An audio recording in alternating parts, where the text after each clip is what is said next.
Giving more is not always a sign of love. Often it poisons the relationship.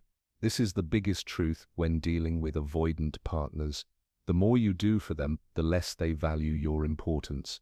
This is not an opinion, but a psychological fact proven repeatedly by research. According to a study published in the Journal of Social and Personal Relationships, when a partner is overly available and giving, avoidant individuals begin to see them as low value. Their minds operate on scarcity psychology. What is hard to get feels valuable, and what is always available feels meaningless. That's why when you try to cover up all their shortcomings, you are unconsciously proving yourself to be replaceable. As Dr. Mir Levine, author of Attached, states, avoidant partners tend to devalue love that comes too easily because it doesn't fit their internal narrative of worth. This means your patience, sacrifice, and generosity are not treasures that bring them closer, but weaknesses they exploit. The harsh truth is that the avoidant mind only desires love when it feels at risk, when there's a chance of losing it.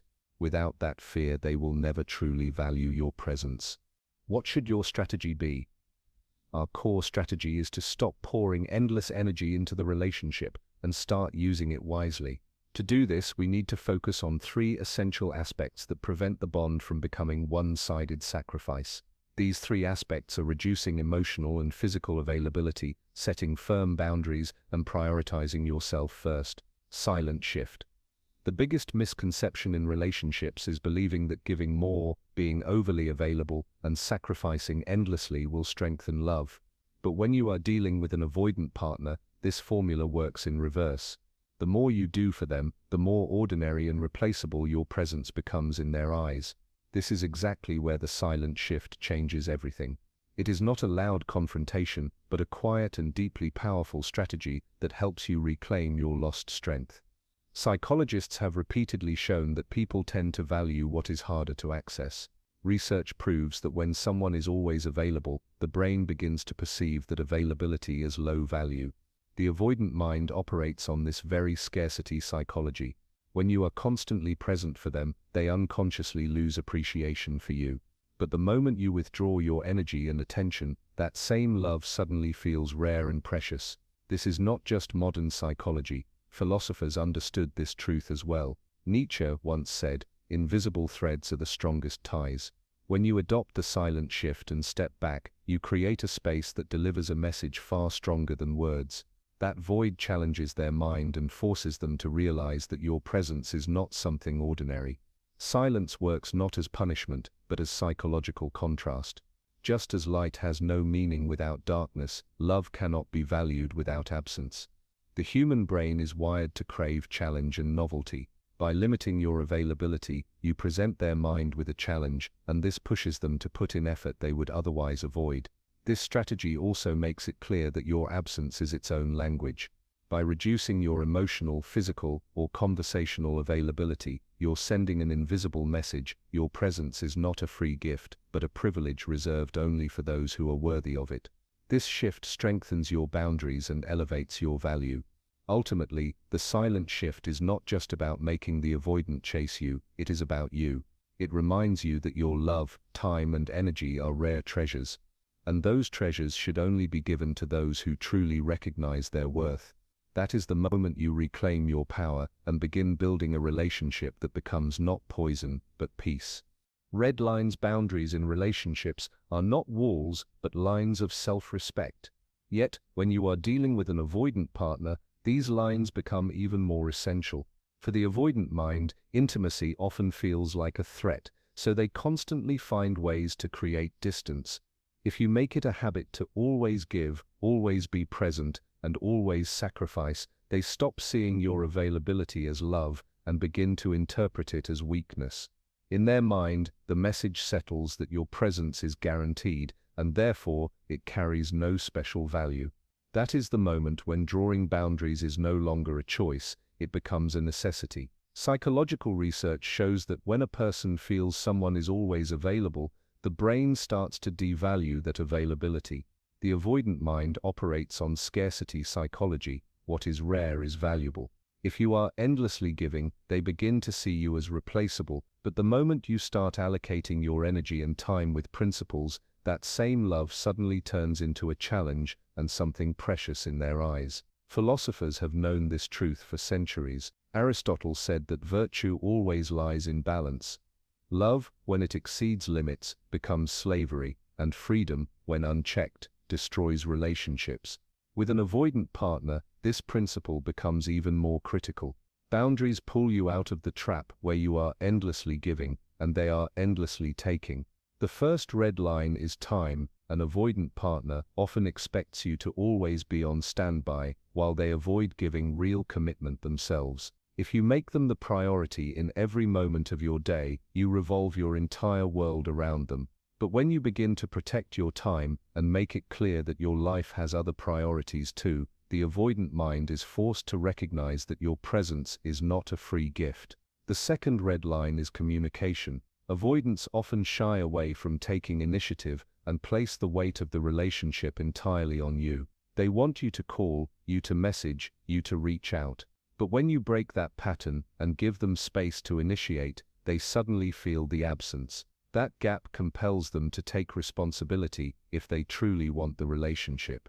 The third red line is emotional availability. Avoidants frequently suppress their feelings and depend on your empathy as a constant outlet. If you make yourself available for their emotional dumping at all times, they will never step out of their comfort zone. But when you become selective with your emotional energy, you send the message that your compassion is not limitless. These boundaries push the avoidant to do the emotional work too, or risk losing the relationship. These red lines are not meant to punish the avoidant, but to protect your own self-respect. They serve as a powerful reminder that your love is not unconditional availability, it is an earned privilege. And if they cannot honor these boundaries, their distance is not your loss, it is your liberation. In the end, the avoidant mind must be reminded that intimacy only feels valuable when it is limited and given with dignity. And that is only possible through boundaries. Crown principle love and generosity are treasures, but the mistake many people make, especially with avoidant partners, is treating these treasures as entitlements rather than rewards. When love is handed out without measure, when generosity becomes an endless stream, the avoidant mind does not interpret it as devotion. Instead, it reads it as weakness. The more freely you give, the more replaceable you appear. That is why the crown principle exists, to remind you that your love is not a right anyone can demand, it is a crown that must be earned. Avoidant individuals by nature carry a deep discomfort with closeness. They fear engulfment, and their instinct is to devalue anything that feels too easily available. When you pour out affection, time, and energy without pause, they unconsciously register it as ordinary. The scarcity principle takes hold. What is abundant becomes worthless, what is rare becomes precious. But the moment you transform your love from an entitlement into a reward, the entire dynamic changes. Suddenly they must step forward, engage, and invest if they want access to your crown. This is not about manipulation, it is about self-respect. If your partner believes they are entitled to your endless giving, they will never rise to the responsibility of cherishing it. But when your generosity becomes conditional on effort, respect, and reciprocity, it awakens their recognition of value. In psychological terms, this is called reinforcement. Behavior that is rewarded is repeated. If you reward distance, avoidance, or neglect with more giving, you reinforce their detachment. But if you reward consistency, respect, and genuine effort with your presence and love, you create a healthy cycle where your crown shines brighter. Philosophers have always understood this dynamic. Confucius, the great thinker of harmony and order, taught that true virtue lies not in blind giving, but in measured balance, where respect is exchanged, not assumed. Love without balance becomes exploitation, generosity without limits becomes a trap. Through the crown principle, you reclaim the balance that both love and dignity require. The first element of this principle is restraint. Not every gesture, not every sacrifice should be automatic. Hold back enough so that when you give, it feels like a blessing. The avoidant mind, which resists intimacy when it feels smothered, is forced to notice the difference when your love is not always guaranteed. The second element is reciprocity. Love thrives when both partners contribute. If your giving flows one way, the relationship collapses into hierarchy. By making your generosity a response to effort, you teach the avoidant that closeness is not a free pass, but a shared responsibility. The third element is worthiness. Your love is not a public fountain, it is a crown, rare and dignified. Only those who approach with respect, consistency, and care are worthy of wearing it. And if they refuse the responsibility, then your crown remains with you, untarnished and radiant. The crown principle is not about punishing your partner, it is about elevating yourself. It reframes your love as a sacred reward, not a disposable entitlement. And in doing so, it reminds the avoidant and yourself that true intimacy is not claimed, it is earned. What creates the power shift? The real shift begins the moment you stop overgiving and step back. This pause disrupts the old dynamic where they controlled the flow of closeness. Instead, it creates scarcity, which naturally increases your value and draws them toward you. The three key elements of this shift are pulling back your constant availability, allowing space for them to initiate, and letting absence highlight your worth. Step back, gain ground. The greatest truth about relationships is that power does not always belong to the one who speaks the loudest or imposes conditions. More often, it returns to the one who knows the art of stepping back. Especially with an avoidant partner who makes you feel helpless through their game of control, the real turning point comes the moment you stop. As soon as you step back, the control they once held suddenly shifts back into your hands. This act is powerful because the avoidant mind always assumes you will never step back, that you will always be there. They perceive your constant presence as their victory, but the moment you reduce your availability and redirect your focus toward yourself, the balance of the game flips.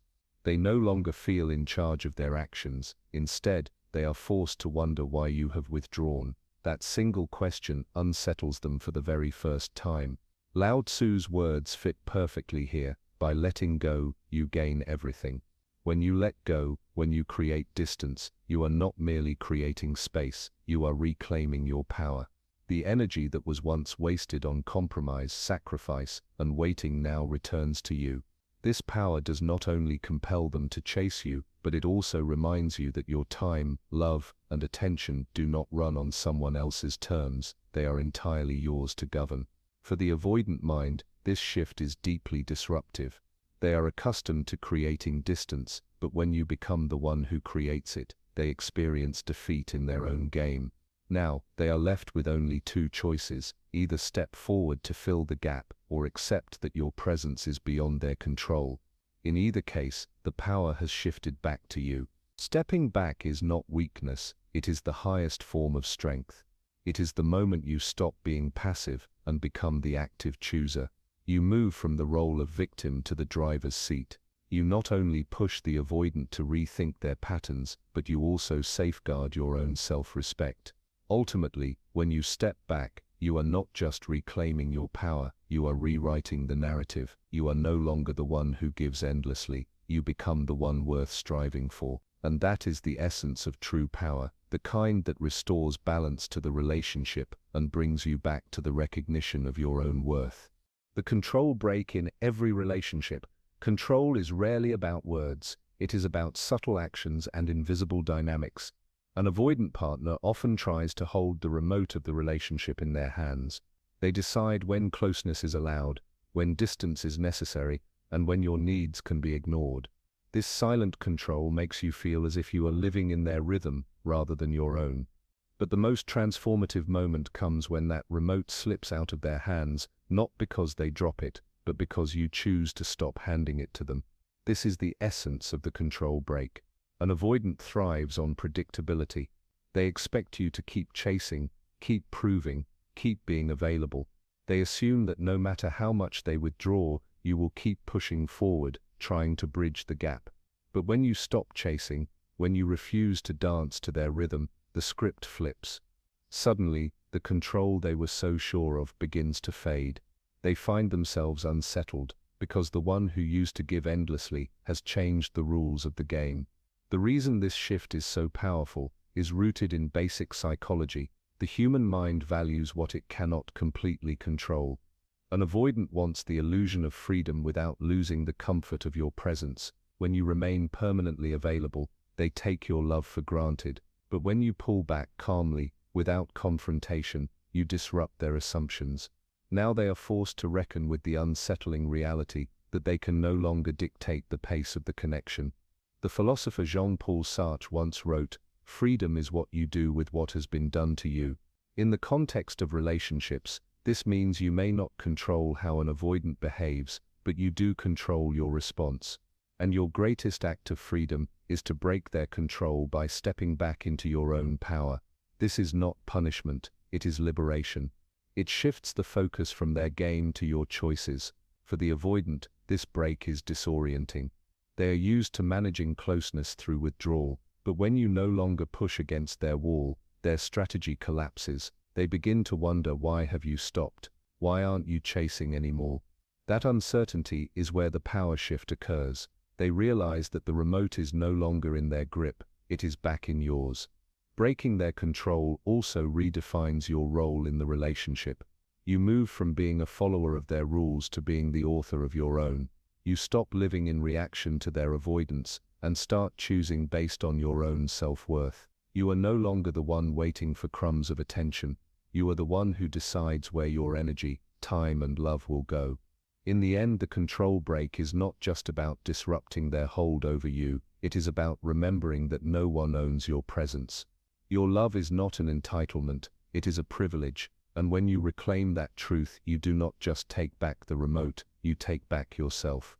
Scarcity sparks desire in relationships. One of the deepest psychological truths is this: whatever comes easily and is always available loses its value in the human mind.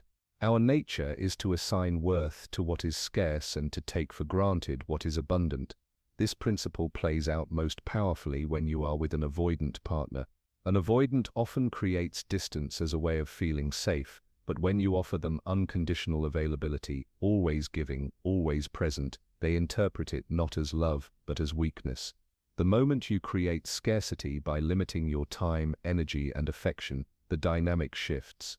Suddenly, the very thing they ignored begins to feel precious. Scarcity acts like a mirror.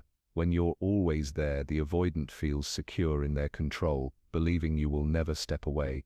Your constant presence reinforces their belief that they don't need to invest because you'll always be around. But when you begin to step back, reducing your availability, redirecting your focus, or protecting your priorities, they feel a jolt of discomfort. The question begins to haunt them: why is this person not as available as before? What changed? For the avoidant mind, used to assuming closeness is guaranteed, this shift is unsettling.